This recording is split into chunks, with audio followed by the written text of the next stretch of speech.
کہانی کا یہ جو 5واں حصہ تھا وہ اب میں آپ کو سناؤں گی، اور آپ لوگ اپنے رائے کا اظہار کرتے رہا کریں تاکہ مجھے پتہ لگے کہ آپ کو یہ کہانی کیسی لگ رہی ہے۔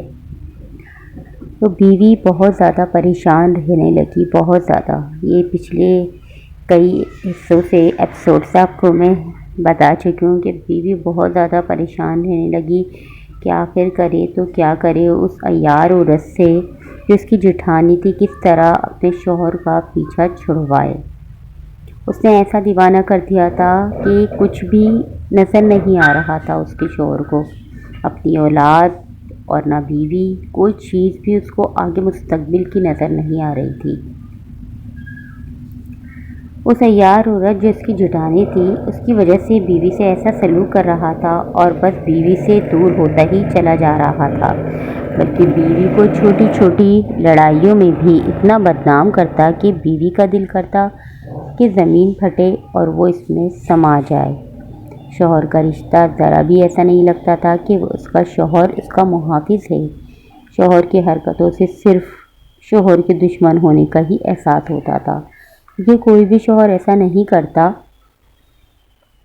کہ اپنی بیوی کو بدنام کرے، اس کو برا بھلا کہے، اس سے جان چھڑائے۔ یہ بس تبھی ہوتا ہے جب شوہر کسی دوسری عورت کے چکر میں ہو، اس کی زندگی میں کوئی دوسری عورت ہو، اور وہ اب جان گئی تھی کہ وہ عورت کون ہے، جو آپ کو بتایا بھی ہے پچھلے حصوں میں۔ وہ عورت شوہر کی بھابھی تھی، پر راز کھلتے ہی چلے جا رہے تھے۔ جیٹھانی کی مکاریوں پر اس کو داد دینے کا دل چاہتا کہ کیسے اپنے شوہر کو شیشے میں اتار کر کسی دوسرے کے مرد پر حکومت ایسے کر رہی ہے۔ بیوی بہت حیران بھی تھی کہ اس کے اندر تو کوئی کمی نہیں تھی، اس کو یعنی کہ ہر کام آتا تھا، اس کی شکل و صورت بہت اچھی تھی اس عورت سے۔ وہ عورت ایج میں بھی زیادہ تھی جو اس کی جیٹھانی تھی، نہ شکل و صورت اس کی اچھی تھی۔ بس یہ کہانی میں سناتے ہوئے مجھے ایک ڈرامہ یاد آ گیا جو شاید آپ لوگوں نے دیکھا ہو، شہرزاد وہ ڈرامہ۔ اگر کسی نے دیکھا ہے تو مجھے کمنٹس میں بتائیے گا کہ اس میں جو کہانی تھی تو اسی طرح ملتی جلتی ہے، مکمل تو نہیں۔ یہاں پر جو ہے یہ جو تھی ان کی جیٹھانی تھی، جن کے عشق میں شوہر جو ہے مر رہے تھے، اپنی بیوی کو بھی چھوڑنے کو تیار تھے، اپنی بچی کو بھی چھوڑنے کو تیار تھے۔ پھر کیوں ایک بڑی عورت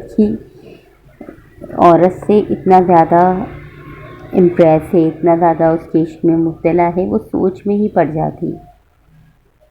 اور جس کا کردار تو یہیں سے پتہ چلتا ہے کہ اس کا جو ہے تعلق اپنے دیور سے یعنی کہ کس طرح بن گیا ہے، ایک ناجائز تعلق کے ساتھ، وہ دیور کے ساتھ اسی گھر میں جہاں اس کا شوہر بھی تھا، اس کے بچے بھی تھے 2، اور اس کے ساتھ بھی، دیور کے ساتھ بھی اس کا چکر تھا، اپنے عشق میں پھنسایا ہوا تھا۔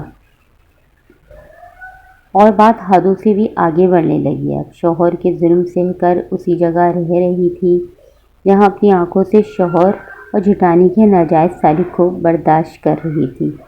اب شوہر نے بیوی کو گھر سے نکالنے کے حربے